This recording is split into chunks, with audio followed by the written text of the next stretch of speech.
Okay, so Ashley, talk us through the home screen here. Yeah, so when a user logs into Ecosystem EM, they're greeted with dashboards dependent on their user role. So at the moment you're seeing environment management dashboards.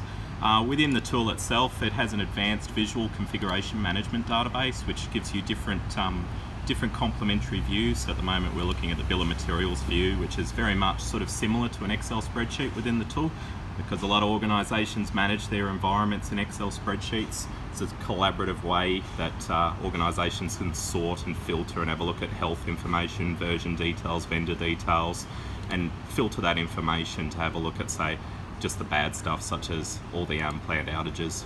So that's one way of looking at your environments within the tool. Probably a more interesting view is the composition view. Composition view, you can have a look at a particular application and where that sits within your environments and where it doesn't. So it doesn't sit in system test environment, but we can have a look at other instances as well, and version details, and if it's currently the database server in development is currently in a planned outage.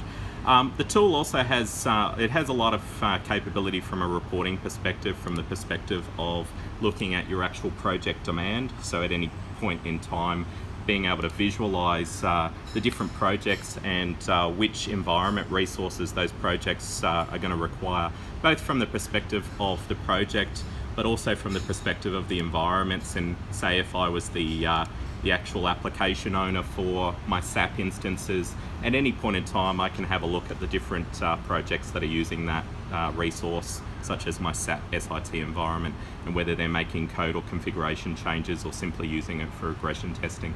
The engine has a lot of reporting, but we also have an abstraction layer called the executive dashboards. Now the executive dashboards is purely for users such as the project test, CXO level, or heads of that may not necessarily want to look at the granular detail. And we have different reports from the perspective of environments, release management, so the different portfolios within the organisation, and different participant projects and different milestones.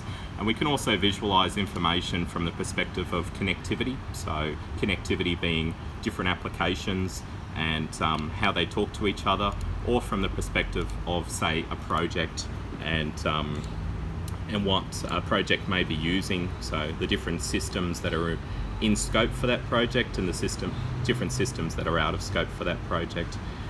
We can also visualize information from the perspective of what-if analysis. So if, for example, I was going to decommission this particular component, this database server, what applications are actually on that applications or that database server, and what business processes and other associated users, such as the different projects and the different events that are associated with it. Very good.